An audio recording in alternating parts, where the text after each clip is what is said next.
Pues buenos días y encantado de estar aquí. Me habéis hecho madrugar hoy, con lo cual disculpad si estoy un poco dormido. Lo que se me ha pedido es que haga una ponencia, una intervención sobre la que luego podemos discutir, hablar sobre cuáles son las tendencias sociales, las tendencias en los modelos de protección social y qué papel le cabe jugar al tercer sector en ese contexto, ¿no? Y como esto es un ejercicio, como bien se ha dicho, de prospectiva, pues yo no pretendo ni mucho menos poner verdades o sentar cátedra con lo que diga, sino simplemente lo que pretendo es sugerir, incitar, favorecer el debate y favorecer la reflexión.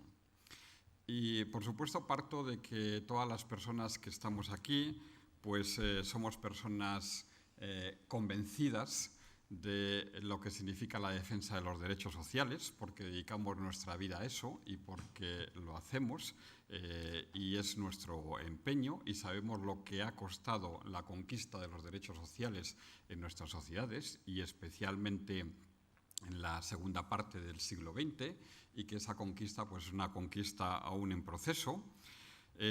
Todas las personas que estamos aquí aspiramos a ese modelo de bienestar social que ha estado siempre en nuestra mente y que ha sido la aspiración de también la construcción europea, un modelo de bienestar social que redistribuye, un modelo de bienestar social que compensa las desventajas, un modelo de bienestar social que al final es inclusivo, es integrador con las personas, facilita oportunidades a las personas. Y todas las personas que estamos aquí sabemos también que una buena protección social y un buen sistema de protección social es el mejor antídoto contra la exclusión social, y que por lo tanto que a lo que debemos de aspirar es a un buen sistema de protección social en sus pilares básicos, porque si tenemos una buena protección social pues estaremos en mejores condiciones para luchar contra la exclusión social. También entendemos, las personas que estamos aquí, porque muchas trabajáis con grupos especialmente vulnerables, que es necesario compensar las desventajas y es necesario promover la igualdad de oportunidades y que es necesario poner en marcha medidas y programas y acciones específicas que compensen esas desventajas que las personas tienen. A veces por circunstancias personales, a veces por circunstancias sociales, a veces por un cúmulo de circunstancias personales y sociales. La cuestión fundamental que yo quiero plantear y donde quiero reflexionar es qué tipo de modelo de bienestar cabe esperar en el futuro en un contexto en el que está cambiando la sociedad.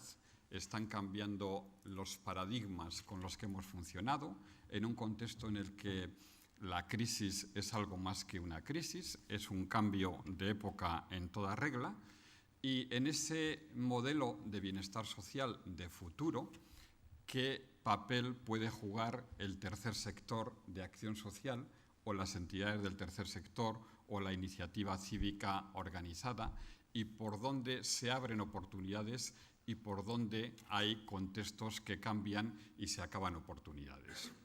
Yo soy optimista en el papel del tercer sector en el futuro, pero también creo que hay funciones que el tercer sector ha tenido en el pasado, que a lo mejor serán menores, y que hay otras oportunidades que serán buenas oportunidades para el futuro. Voy a plantear mi intervención básicamente en 4 apartados, y de cada uno de los 4 apartados voy a remarcar algunas ideas fuerza sobre las que espero que después a lo largo de la mañana pues, podamos debatir, comentar, discutir. La primera de las cuestiones que me interesa destacar, o el primer apartado en el que me quiero centrar, es remarcar cuáles son las tendencias y los cambios que observamos en Europa en estos momentos. Y cuando decimos Europa, decimos en general, porque es muy distinta la situación de un país como Luxemburgo, cuya renta per cápita es el 270% de la media comunitaria, que un país como Bulgaria, cuya renta per cápita es menos del 40% de la media comunitaria. Y en políticas sociales, por supuesto, también la situación es muy distinta, como es muy distinto en el caso del Estado español, la realidad que tenéis aquí en Euskadi, con unos niveles de protección social bastante más altos que tienen la mayoría de las comunidades autónomas españolas. Pero hay tendencias sociales, cambios sociales que afectan al conjunto de Europa y es en esos en los que me quiero centrar. En segundo lugar, quiero explicar brevemente cómo están cambiando los paradigmas del modelo de bienestar social al que hemos aspirado en el pasado y cómo eso que hemos entendido por bienestar social está cambiando y estamos pasando de un contexto de estado de bienestar a un sistema más bien que yo denominaría como el welfare mixed, un sistema de bienestar que proveemos no solamente por la parte pública, sino por parte de distintos actores sociales. Tercera cuestión que quiero abordar es la relación entre el mercado, el Estado y la sociedad civil. ¿Qué papel le corresponde al ámbito de lo público? ¿Qué papel le corresponde al ámbito de lo privado lucrativo? ¿Y qué papel le corresponde al ámbito de lo privado no lucrativo o la iniciativa social? Y cómo estas relaciones entre mercado, Estado, sociedad civil están cambiando a favor claramente del mercado. El mercado entra en espacios en los que anteriormente no había entrado, con un adelgazamiento muy importante del Estado y con una reconfiguración del papel de la sociedad civil. Y en cuarto lugar, pues quiero acabar comentando algunas sugerencias sobre cuáles son algunas de las cuestiones a las que hay que prestar atención por parte de las entidades del tercer sector en este nuevo contexto. Bien, primera de las cuestiones, las tendencias y los cambios sociales en Europa. ¿Por dónde va ahora mismo la situación en Europa? ¿Cuáles son los cambios que se están produciendo en el conjunto de Europa y que afectan a la manera de entender el modelo de bienestar y que afectan también al papel que tiene que tener la sociedad civil? Aquí me voy a centrar en dos aspectos. Uno que son cambios globales que nos influyen y otro que tiene que ver con cambios sociodemográficos que también nos influyen. En relación con los cambios globales, ¿qué está pasando en el mundo de hoy? ¿Qué circunstancias nuevas están ocurriendo y cómo eso afecta? Parece que esto es macroeconomía, que esto es globalización, cambio planetario, pero cómo eso afecta a las personas con las que trabajamos y a los servicios que proveemos las entidades sociales. Tenemos en las tendencias globales una serie de cambios, muchos de ellos que son característicos de nuestra economía, de nuestro entorno y que se van agravando por el momento cada vez más. No me voy a detener en todos ellos, pero sí por lo menos enunciarles. Tenemos un problema, por ejemplo, de superproducción mundial.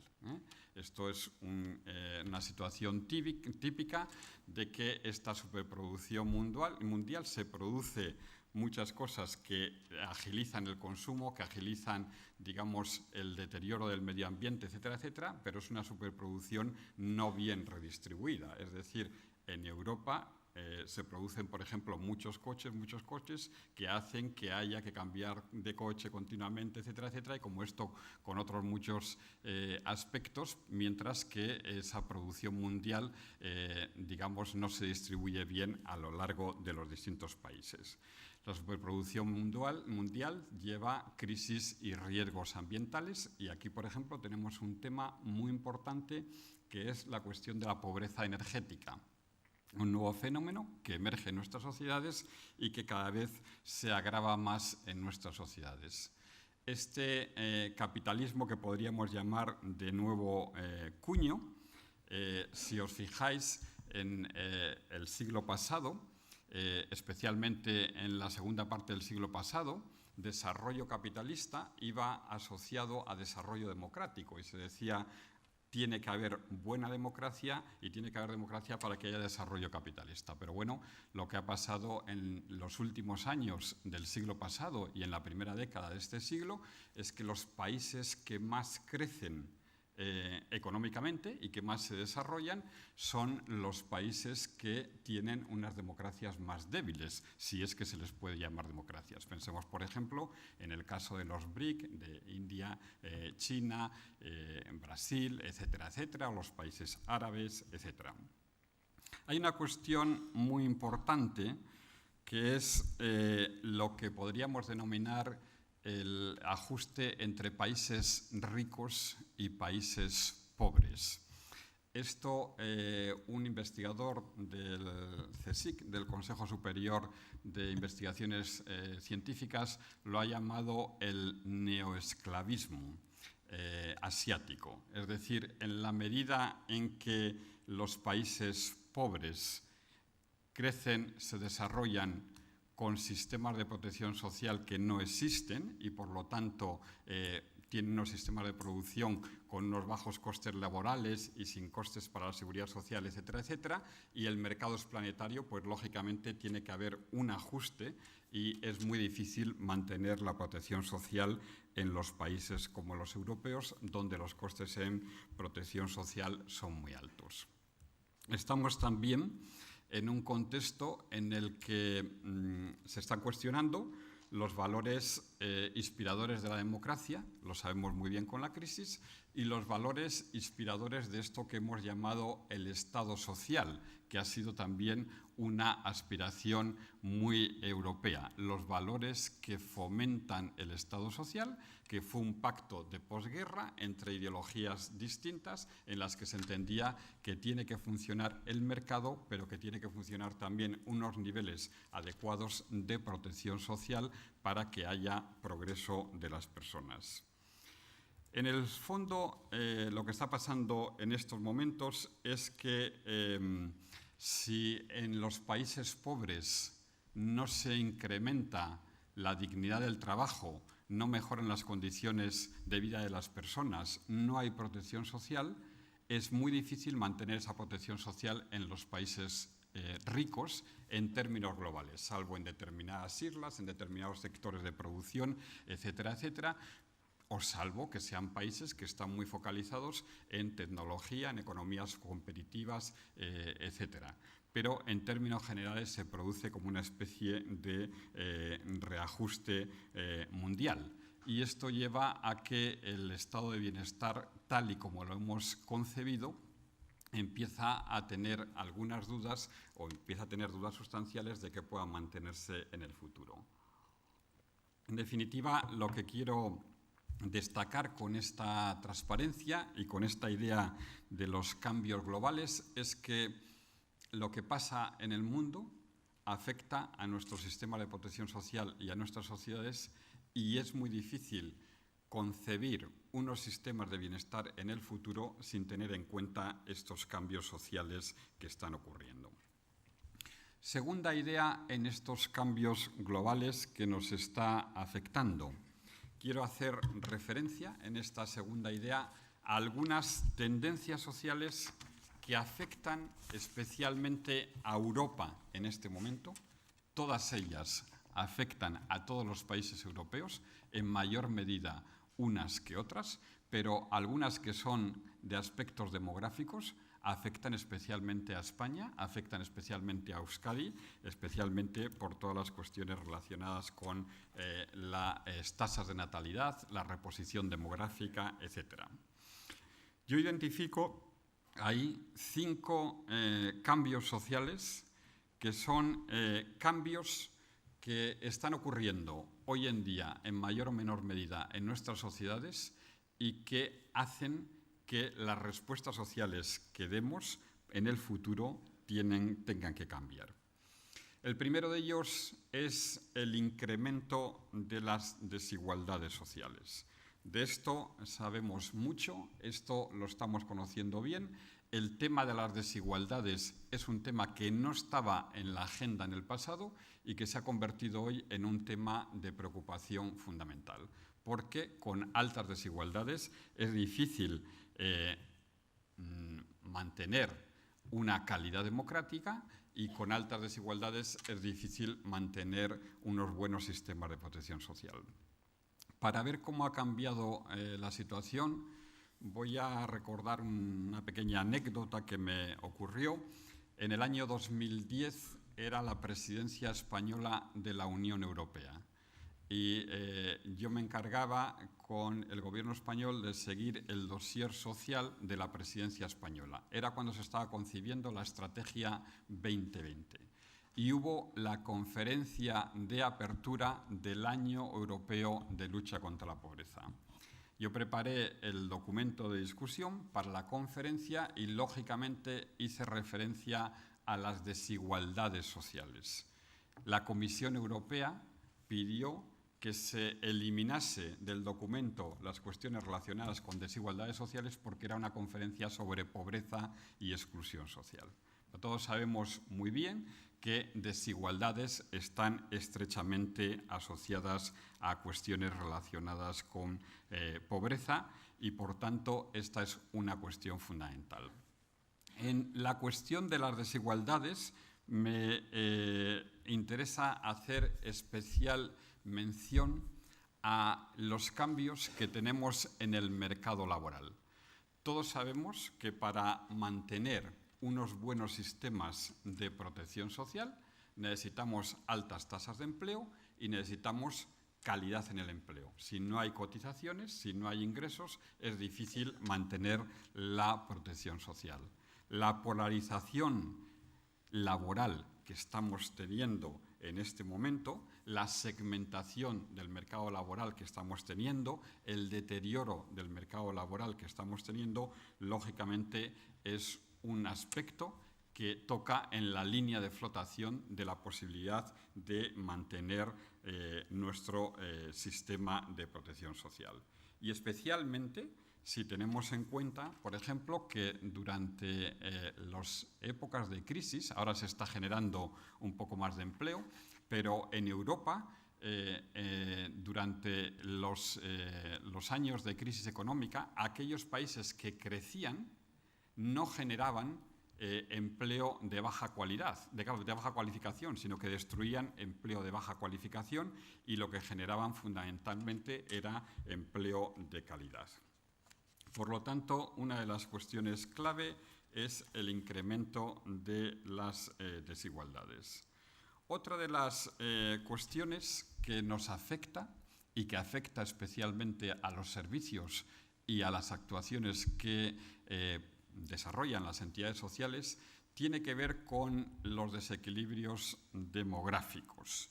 Y la cuestión de los desequilibrios demográficos la conocemos muy bien. Por hacer el cuento corto, sabemos todas las personas perfectamente que estamos en un invierno demográfico en Europa, que estamos en un contexto de baja natalidad y alta esperanza de vida, es decir, no tenemos unas tasas de reposición demográfica suficiente en Europa. Por cada 5 años que pasan aumenta un año la esperanza de vida, que en los próximos años se va a producir la jubilación del baby boom, la jubilación de los trabajadores del baby boom, y esto afectará al mercado laboral. Y hemos dicho que mercado laboral, protección social son cuestiones que van unidas, que además con las altas tasas de desempleo que tenemos, lo que ocurre es que nuestros jóvenes se incorporan tardíamente al mercado de trabajo, que en nuestro entorno, en toda Europa, pero especialmente en España, las edades de jubilación son prematuras todavía, es decir, no hay una relación entre incremento de la edad de jubilación, sabemos que esto no nos gusta, pero es así, e incremento de la esperanza de vida, que hay esta baja natalidad tiene un problema de tasa de reposición de la vida laboral, de personas dependientes personas dependientes, es decir, la relación entre personas que trabajan y personas que no trabajan, que necesitaremos la migración porque será fundamental para nuestro saldo demográfico y que tendremos ahí, por lo tanto, toda una serie de retos demográficos que afectarán de modo muy especial al trabajo que hacemos las entidades y a la actuación que hacen las entidades sociales. Podría poner muchas transparencias, pero fijaros aquí una proyección demográfica que mide la tasa de dependencia entre número total de población y trabajadores y porcentaje de trabajadores. Si ahora la tenemos en el 1,29, en el año 2030 la vamos a tener casi en el 1,50 y por lo tanto, en definitiva, lo que estamos diciendo es que menos trabajadores tendrán que soportar los gastos sociales del conjunto de la población. Y esto es una realidad y es así, y tenemos que pensar alternativas y cómo resolver esta cuestión. Bien, hay un tercer problema al que me quiero referir brevemente y que se tiene poco en cuenta normalmente cuando se habla de cambios sociales y de necesidades sociales, que son los cambios en las estructuras demográficas. Los cambios, en las estructuras familiares. Los cambios en las estructuras familiares es algo de lo que el Consejo de Europa viene hablando desde principios de los años 90 y se le había hecho muy poco caso en toda la Unión Europea al impacto y las consecuencias de los cambios en las estructuras familiares. Y yo recuerdo la primera vez que leí esto, comentando con otros, que nos parecía esto como un poco conservador, ¿no? Hablar de que el cambio de las estructuras familiares podía tener un impacto en la protección social.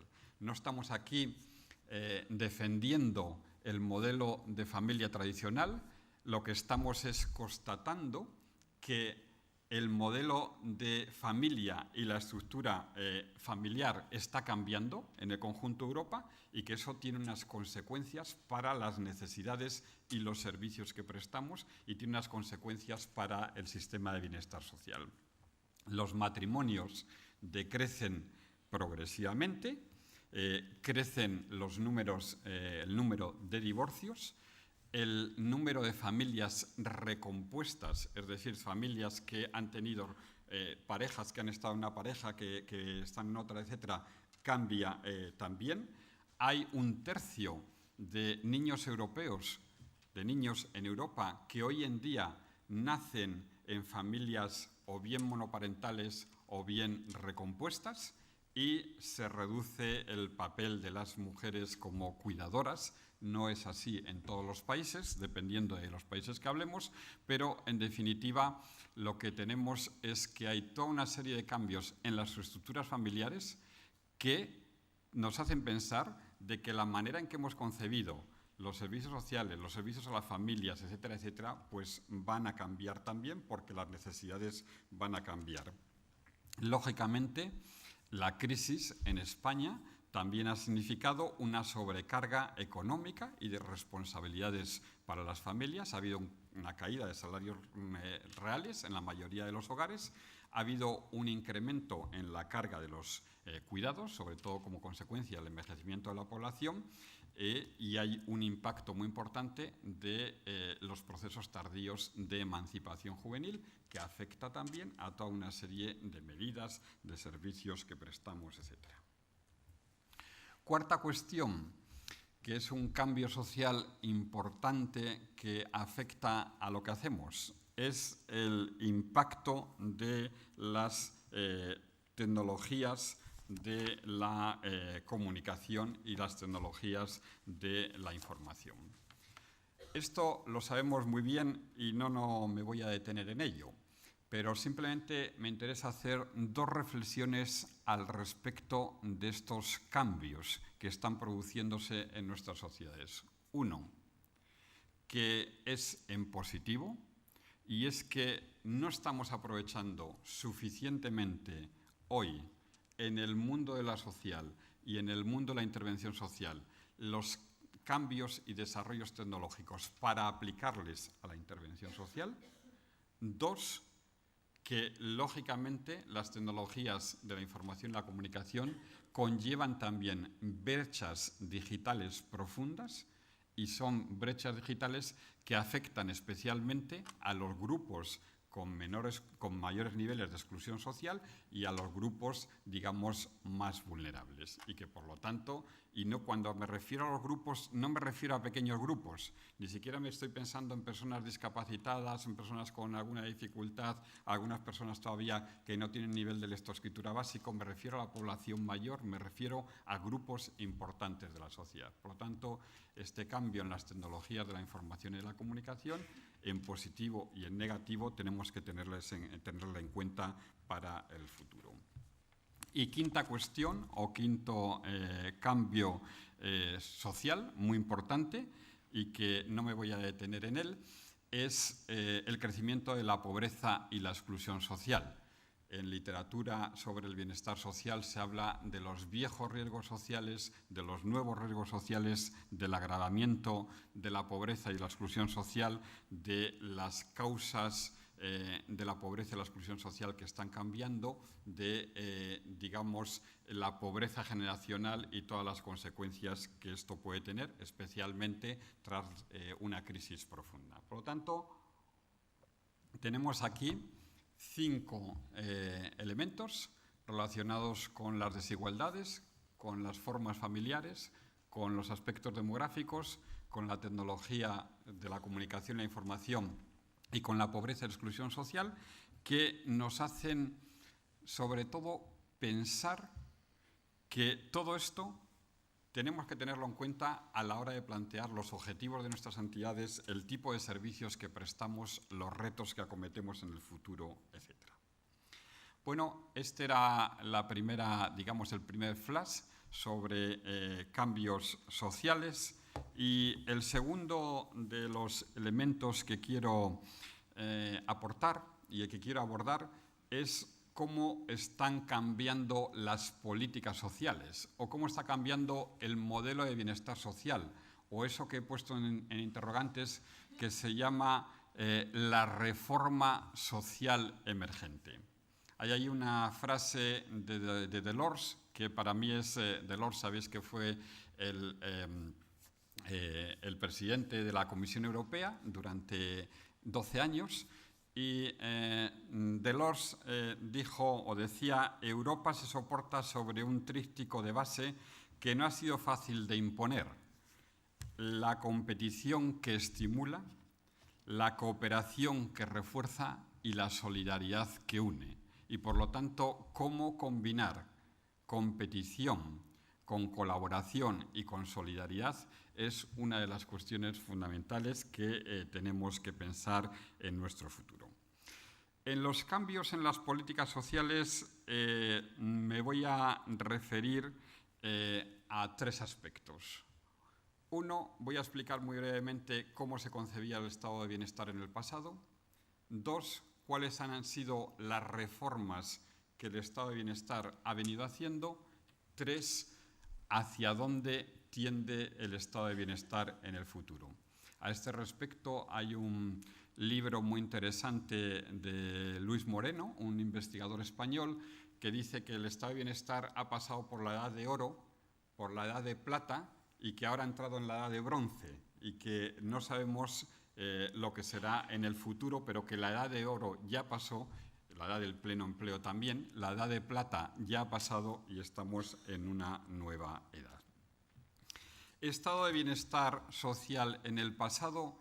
Yo creo que aquí lo que nos interesa es recordar que hay unos pilares básicos del bienestar social: la sanidad, las pensiones, la educación, los servicios sociales se han concebido como los pilares básicos del pasado, y que sobre todo ha habido unos principios inspiradores, y esto es lo que ha diferenciado un poco el modelo americano del modelo europeo, o el modelo europeo de otros modelos en el mundo. En Europa no hay único modelo de bienestar, sino que hay principios comunes compartidos dentro de distintos modelos de bienestar.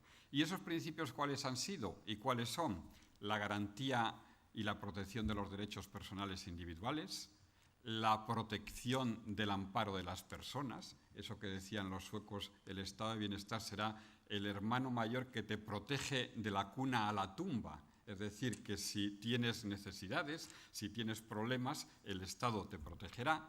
La reducción de las desigualdades por medio de la redistribución de las riquezas. El que más gana, más paga. El que menos gana, más recibe. Y la universalidad de los servicios. No necesariamente gratuidad de los servicios, pero sí universalidad de los servicios. Estos han sido principios inspiradores que ya, claro, si vamos pensando lo que está pasando hoy, en esto de el que más gana, más paga, el que más necesidades tiene, más recibe, etcétera, vemos cómo muchas lógicas se están invirtiendo. Es importante para quienes defendemos el estado de bienestar que entendamos que hay tres funciones distintas que tiene y que son complementarias. Que hay una función protectora de las personas, el Estado tiene que proteger a las personas, la administración pública tiene que proteger a las personas. Esa función todo el mundo la entiende, pero que hay una función estabilizadora, y esto es lo que se llama los estabilizadores automáticos de la economía, que está demostrado que con la crisis europea han funcionado muy bien hasta 2010, en la primera época de la crisis, es decir, cuando decrece mucho la economía, el gasto social es un factor estabilizador de la economía, evidentemente, y esto está muy estudiado con la crisis actual en Europa, pero que hay también una tercera función de la que se habla poco, que es la función inversora del estado de bienestar, que consiste básicamente en decir el gasto social no es solamente un gasto, sino que también es una buena inversión. Es decir, que si invertimos en gasto social, si gastamos, eso tiene retornos, no solamente retornos sociales, de que las personas están más integradas, sino que tiene también retornos económicos. A este respecto, por ejemplo, ahí hay una gráfica que la he sacado de un estudio, pero es un ejemplo de los retornos de los gastos sociales.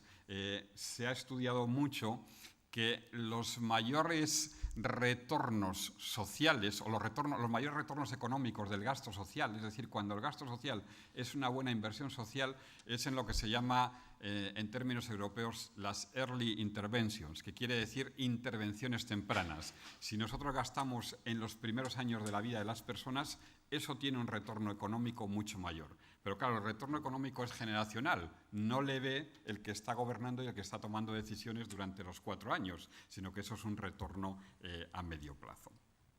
Y claro, como no, lo que se trata es de medir el estado de bienestar fundamentalmente por dos criterios, por el criterio de la eficiencia y por el criterio de la equidad. Muy interesante, por ejemplo, cuando hablamos de pensiones no contributivas, etcétera, seguir estos criterios, ¿no? Eficiencia es si provee incentivos necesarios para que un mayor número de personas trabajen, porque necesitamos trabajo para mantener el gasto social, y equidad es si reducimos los niveles de desigualdad y si mantenemos unos niveles de pobreza que sean bajos. Bueno, este es básicamente, y explicado en una pincelada, el estado de bienestar al que hemos aspirado, que recuerdo que en los países mediterráneos ha sido un estado de bienestar tardío, de implantación tardía, y prácticamente se ha ido implantando cuando ya en los países de Centro Europa y de Norte Europa ya el estado de bienestar se estaba reformulando. Y entonces ahora paso a este segundo punto sobre este apartado de cómo cambia el modelo de bienestar social, que es qué está pasando y cómo se está reconfigurando este estado de bienestar. Y entonces aquí acuño el término crisis del estado de bienestar, que es una reformulación más bien del estado de bienestar. En los años 80 la London School sacó un estudio que decía: el estado de bienestar tiene que repensarse por 3 motivos. Y esos 3 motivos, 2 de ellos se ha hablado mucho de ellos, pero el tercero no se ha hablado suficientemente de ellos. Uno, por motivos demográficos, me he referido a ellos, cambia la estructura demográfica de los países y por lo tanto tenemos que pensar cómo es nuestro sistema de bienestar. Otro, por motivos de sostenibilidad económica, se incrementa excesivamente el gasto, por ejemplo, gasto sanitario, etcétera, etcétera. Aquí habría un gran debate. ¿Cómo gastamos? ¿Gastamos eficientemente? ¿No gastamos eficientemente? Hay gasto social que es un retorno, que es una inversión social y por lo tanto no es un gasto social. Gastamos más en unas cosas que en otras, cotizamos más para hacer frente a este incremento del gasto. Habría muchos debates ahí. Y el tercero de los motivos, que es de credibilidad. Y me interesa hacer especial referencia a esta cuestión de la credibilidad. ¿Por qué? Porque fundamentalmente el estado de bienestar está soportado en las contribuciones de las clases medias. Y el día que las clases medias dejan de creer en los servicios públicos, ese día entra en crisis el estado de bienestar y nuestro sistema de protección social. ¿Por qué? Porque si son las que contribuyen pero no creen en el sistema, lógicamente se irán a enseñanza privada, a pensiones privadas, a sanidad privada, etcétera, etcétera. No me refiero concertada, es decir, de garantía pública y prestada de modo privado, que ya hemos dicho que tenemos un sistema mixto de provisión de servicios donde opera lo público y lo privado, sino a algo para que te pagas en el mercado y para lo que no contribuyes. No contribuyes a la caja común. Y aquí tenemos la crisis de credibilidad, es un problema clave. Cuando analizamos cómo funcionan los países como, qué sé yo, Austria o Suecia, la crisis de credibilidad está muy relacionada con algo muy importante, que es que en nuestro país cotizamos a la caja común, pero es una caja común en la cual no sabemos muy bien cuáles son nuestros derechos adquiridos. Y en los países de estados de bienestar más desarrollados, lo que tú cotizas es como una mochila que te va quedando a tu espalda. Y tú sabes los derechos que tienes en formación, sabes los derechos que tienes en dependencia, sabes los derechos que tienes en pensiones. Y por lo tanto, eres más proclive a cotizar porque no es algo que das a la caja común y no sabes en qué va, sino que estás poniendo ahí para que te gestionen tus derechos adquiridos y los recursos con los que tú estás contribuyendo. Bueno, esa crisis del estado de bienestar lleva a unos límites que se han demostrado, pese a la igualdad formal del Estado. Podríamos ir a los estatutos de autonomía, al artículo 14 de la Constitución española. Pese a la igualdad formal, el despliegue del capitalismo o de las formas en las que funciona el capitalismo aumenta las desigualdades reales, lo hemos dicho. La pervivencia del sistema exige a la larga controlar la desigualdad de modo razonable, porque hemos dicho que si hay mucha desigualdad se pervierte la democracia, lo estamos viendo con la crisis, pero el orden productivo demanda una creciente división del trabajo y conlleva mayor desigualdad social. El derecho garantiza una igualdad formal, pero la división del trabajo, que es el fundamento del sistema productivo, trae consigo un aumento de las desigualdades reales. Por lo tanto, estamos aquí como una especie de cuadratura del círculo. Por una parte está la norma, lo que aspiramos, y por otra parte están las condiciones de funcionamiento que hacen que sea difícil cuadrar ese círculo. Cuando se han producido reformas del bienestar social, de los sistemas de bienestar social, y en todos los países se están produciendo, ha habido como 4 dimensiones de esas reformas a las que se ha abordado fundamentalmente. Funcional, la reforma funcional es qué necesidades sociales tenemos y cómo las cubrimos. Distributiva, cómo hacemos la redistribución de lo que tenemos en función de las necesidades. No podemos, tenemos, por ejemplo, el caso español es muy típico, que tenemos muchas irregularidades de ámbitos en los cuales la protección social es intensa y otros ámbitos en los cuales la protección social es muy débil, ¿no? Normativa, cambio de normas, e institucionales, que es cambio de roles, a lo que luego me referiré. ¿Qué rol tiene la administración pública? ¿Qué rol tienen las distintas partes interesadas en la provisión del bienestar? Importante en estos cambios del modelo de bienestar, y ya paso a la tercera de las cuestiones en esto de cómo cambia el sistema de bienestar, es cómo cambian los paradigmas.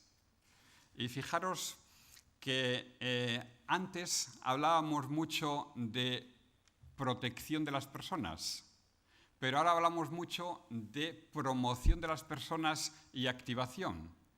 Se hablaba de reparar, se habla de preparar. Por lo tanto, esta relación protección versus promoción es una cuestión que está cambiando en la manera de concebir los servicios. Derechos. Y ahora se habla mucho del derecho condicionado al cumplimiento de obligaciones. Universal, disociado de gratuito.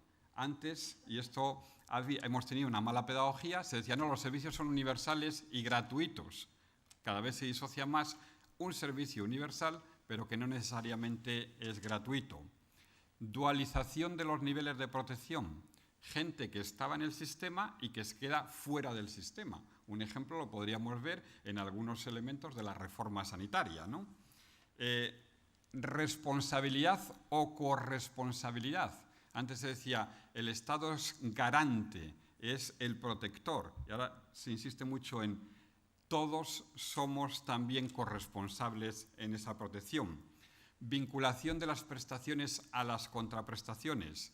Se habla mucho también de apoyos puntuales a lo largo de la vida, es decir, no apoyos continuados, sino apoyo en momentos clave. Como se habla de racionalización del gasto, vamos a gastar más en aquello que tiene más retornos sociales, esa dimensión inversora del sistema de protección social. Bueno, esto es todo, está, cuando miramos los documentos europeos, cuando miramos muchas reformas de los países, esto es literatura que no es de ahora mismo, no es de la crisis, pero que cada vez está más presente. En definitiva, la pregunta es si estamos pasando o estamos yendo hacia un modelo que podríamos llamar cada vez más de welfare mixed. Y un modelo de welfare mixed significa que hay un segmento de la población que acude a los servicios que presta el mercado, se los paga servicios privados y plenamente pagados en la sanidad, en la educación, etcétera, etcétera, en las pensiones, etcétera. Hay un segmento de la población que se beneficia de los servicios públicos en mayor o menor medida, sea la provisión de estos servicios pública o concertada. Hay servicios que son provistos por la iniciativa social organizada, el tercer sector, especialmente en determinados ámbitos donde el mercado opera con menor intensidad, y hay un funcionamiento muy activo de la solidaridad social primaria.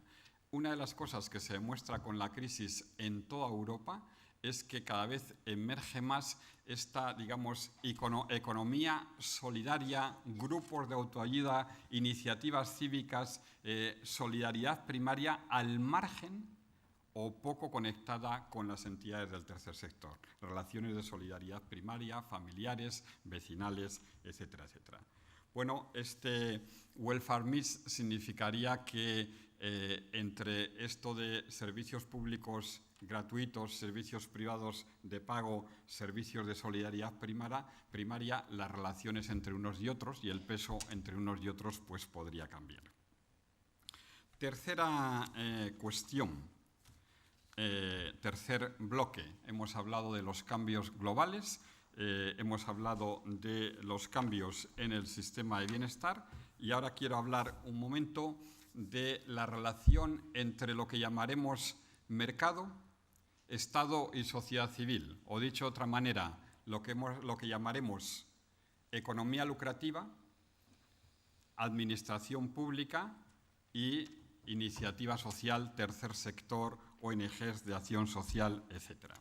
Y aquí voy a remarcar como a modo de flash algunas ideas muy brevemente, y si alguien tiene interés en conocerlas, yo le puedo facilitar. Incluso este libro que he escrito dedica un capítulo intenso a esto. ¿Qué es lo que está pasando en estas relaciones entre lo público, lo privado lucrativo y lo privado no lucrativo? Porque esto recoloca el papel del tercer sector. Primera idea es que el mercado invade la esfera de lo público e invade también un espacio que antes era un espacio natural de la sociedad civil. Podríamos hablar mucho de esto y hay mucha literatura al respecto. Y también se dice, bueno, en definitiva, en el pacto social de la posguerra en Europa hubo una parte que se creía el pacto y hubo otra parte que no se creía el pacto. Y lo que ha ido pasando es que con la crisis y en momento determinado cada vez el Estado va entrando más en ámbitos que antes eran ámbitos de lo público y ámbitos de la sociedad civil. Aquí hay una cuestión que es muy importante y es que esto no es algo que ocurra simplemente por las relaciones público, privado lucrativo y privado no lucrativo, sino que el papel público, el papel de los gobiernos, el papel de las administraciones públicas no es neutral en esta tendencia. El papel de las administraciones públicas opera claramente a favor del mercado y opera claramente a favor del mercado con sus normativas, con sus sistemas de trabajo, etc. Pensemos las consecuencias, por ejemplo, de la transposición de la Directiva Europea de Contratación Pública y lo que eso significa en términos prácticos y el impacto que puede tener en el tercer sector. Son decisiones públicas que no son neutrales y que son decisiones que operan fundamentalmente a favor del mercado. Bien, segunda idea que me interesa destacar en esto es que se actúa mucho más por ideologías que por evidencias y que esto de que lo privado es más eficiente que lo público en la provisión de servicios tiene mucho de ideología y hay que ponerle un depende. Y como yo digo ahí, la Unión Europea actúa como con dos almas. Por una parte tiene el alma económica y por otra el alma social, pero en la práctica el alma económica prima sobre el alma social. El que tenga interés en ver lo que es evidencia y lo que es ideología en la provisión de servicios públicos y privados, puede mirar un estudio que es un estudio de la propia Unión Europea, que se le ha dado poca relevancia, que es el estudio Piqué, que analiza durante más de 30 años lo que es evalúa lo que ha sido la privatización de servicios en muchos países de Europa y en muchos ámbitos en Europa. Y demuestra que no todo es eficiencia en la privatización y que la privatización de servicios tiene una serie de elementos negativos también. Los podríamos comentar, pero no tenemos tiempo. El que quiera después se puede descargar las transparencias. Tercera idea, en estas relaciones entre Estado, mercado y sociedad civil, es que hay una nueva relación y unos nuevos patrones de relación entre gobiernos, empresas y entidades no lucrativas. Y que esto contribuye a la generación de lo que podríamos llamar nuevos sistemas de cooperación, modelos híbridos, nuevos sistemas de gobernanza, etcétera, etcétera. A la izquierda en la pantalla tenéis lo que eran los patrones clásicos de funcionamiento y a la derecha tenéis patrones nuevos de funcionamiento en los cuales hay roles menos nítidos entre lo que es público, lo que es privado y lo que es privado lucrativo y privado no lucrativo. Hay literatura que habla de las organizaciones no gubernamentales y otros hablan de las ONG, las ONGO, las organizaciones no gubernamentales, las quasi-ONG, entidades que son quasi-ONGs, pero que son en realidad provienen del capital de empresa, etcétera, etcétera. Bueno, vamos a modelos híbridos y modelos cada vez mucho más complejos y mucho más mixtos. Interesante a destacar aquí, seguir, y esta es la cuarta idea, seguir, a mí me gusta seguir en este sentido Reino Unido y los avances que se van dando en Reino Unido y lo que ha significado el modelo Cameron, lo que significó la tercera vía previamente con Blair y el modelo Cameron con la Big Society. Recordad que la Big Society tenía 3 principios y uno de los principios era devolvamos el poder a los ciudadanos, devolvamos el poder a los ciudadanos, mucho poder público, hay que devolver el poder a la sociedad, a los ciudadanos, hay que fomentar el voluntariado, la participación, etcétera, etcétera.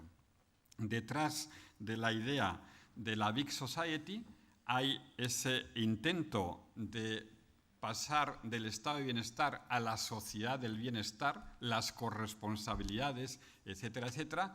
Hay algunos estudios ya sobre esa evolución y lo que vienen a decir es que lo que es una buena idea hay que hacerlo con condiciones. No podemos devolver la educación preescolar a los ciudadanos si recortamos 20.000 millones del sistema público de educación, o no podemos devolver la atención primaria sanitaria a los ciudadanos si estamos haciendo recortes generales del sistema sanitario. Y es interesante ver en qué medida, porque esta es la trampa en la que pueden caer también las ONGs, en qué medida los ciudadanos confían en los servicios que son provistos por la iniciativa cívica. Y habría que decir depende, y depende en qué condiciones los presten. Si los prestan en buenas condiciones hay confianza, si es simplemente devolvérselos y no hay garantías, el ciudadano o la ciudadanía no confía en aquello sobre lo que no hay garantías.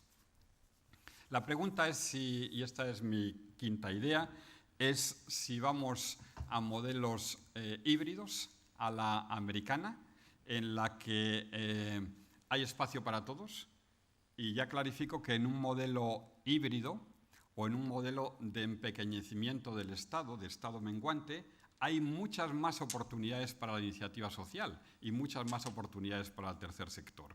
Pero ojo, podemos crecer más, funcionar más desde la perspectiva de la filantropía, pero estar actuando en contra de los principios y valores que defendemos, que es la garantía de los derechos, etcétera, etcétera. Ir a un sistema mucho más filantrópico, hacia un sistema mucho más de compensación de desigualdades, más que hacia un sistema de garantías. Bueno, esta sería una buena pregunta, pero es evidente que aparecen modelos híbridos en toda Europa también. Y, por ejemplo, los bonos de impacto social, que son muy americanos, se están implantando en otros países también y emergen ahí nuevas formas de actuación que hay que tener en cuenta. Sexta idea importante es las responsabilidades son compartidas, pero ¿tenemos todos las responsabilidades al mismo nivel? Esto es lo que está en juego.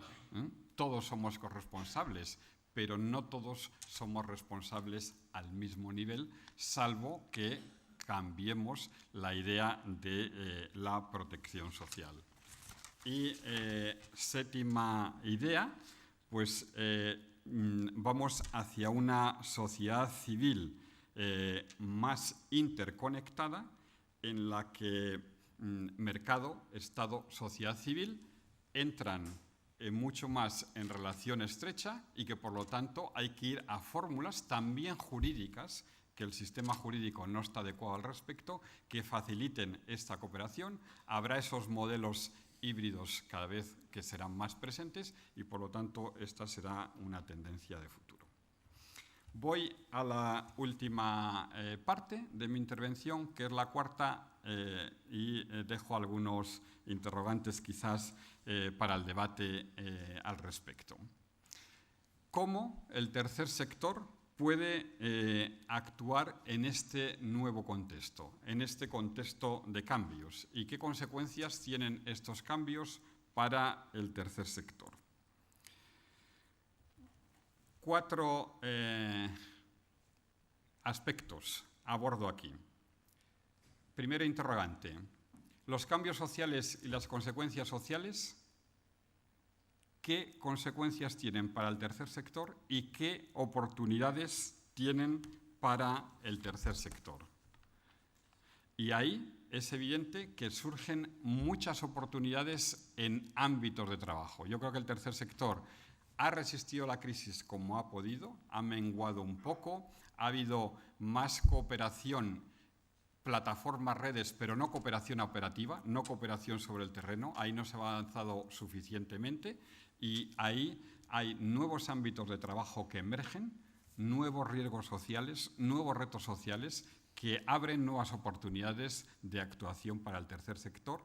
No me detengo a enumerarlos, pero cada uno de los cambios sociales a los que me he referido anteriormente, el de las desigualdades, el de los cambios demográficos, el cambio de las estructuras familiares, las TIC, la pobreza y la exclusión social, abren nuevos retos y nuevas posibilidades para las entidades del tercer sector. Segundo cuestión, alinearse con las políticas y las tendencias. Por lo tanto, el primer mensaje para el tercer sector es aprovechar los nuevos retos sociales como oportunidad para implantarse y crecer. Segundo reto o segunda idea fuerza es alinearse con las políticas y tendencias. Y aquí lo que tenemos que tener en cuenta pues, es lo que está pasando. Esta ruptura del equilibrio entre Estado, mercado, sociedad civil, esta primacía de las lógicas del poder, de las lógicas del mercado, más poder a la ciudadanía, esta sería una cuestión fundamental. Dejar la promoción social en manos del mercado, más espacio para las entidades sociales no significa necesariamente más promoción social, poner más el acento en la promoción que en la protección, responder a los nuevos retos sociales también, entender que vamos a un welfare mixed y por lo tanto el trabajo de solidaridad primaria y la conexión con los movimientos cívicos y con la iniciativa primaria de solidaridad es fundamental. Prestación de servicios versus tejido social, capital social es una cuestión fundamental. Por supuesto, seguir manteniendo los valores cívicos, estar atentos a las tendencias sociales, buscar más impacto, trabajar más la idea de la cooperación, pero también la idea de la denuncia y reivindicación ante determinadas, digamos, deterioro de los derechos. Esta cuestión de la gestión colectiva de los riesgos sociales en el welfare mixed es una cuestión muy importante. ¿Cómo contribuimos desde el tercer sector a esta gestión colectiva de los riesgos sociales desde una perspectiva de defensa de la ética y de los valores? Tercer mensaje para el tercer sector ante estos cambios sociales es pensar en cuáles son nuestras claves de legitimación y nuestros patrones de actuación. Por ejemplo, de la actuación corporativa a la actuación cooperativa. Somos muy corporativos y poco cooperativos, a pesar de que nuestra retórica sea muy cooperativa. En la práctica hay poca cooperación y hay mucho corporativismo. De las alianzas y del trabajo en red, en el que ha habido un crecimiento en los últimos años, plataformas, redes, a el trabajo en alianza operativa, servicios, programas comunes, compartidos entre varias entidades. Este sería el reto. Una vez que se ha ido estructurando el sector, el reto sería avanzar en alianzas cooperativas sobre el terreno, en proyectos concretos. De la legitimación por las causas a la legitimación por los resultados. Insistimos mucho, la base de legitimación de las entidades sociales es no hay ánimo de lucro, nadie se lleva el dinero para el bolsillo y defendemos causas sociales. Eso ya no es suficiente como legitimación. Eso es conditio sine qua non, pero nos tenemos que legitimar también por resultados y tenemos que ir hacia la demostración y demostrar que somos eficientes y que nuestro gasto social es una buena inversión social. Y pasar de la retórica a las evidencias, porque en el tercer sector tenemos demasiadas retóricas y pocas evidencias y hay que trabajar mucho más en un contexto de escasez de recursos en favor de las evidencias. De la defensa de posiciones, defensa corporativa de posiciones, a la búsqueda de nuevas posiciones. Por supuesto, no podemos decir que nos invadan, ¿no? Y que el espacio de lo público invada el tercer sector o el mercado invada el tercer sector. Pero hay que buscar nuevas posiciones de entendimiento. A la vez que seguimos siendo nosotros mismos, hay que ir hacia nuevos ámbitos de entendimiento.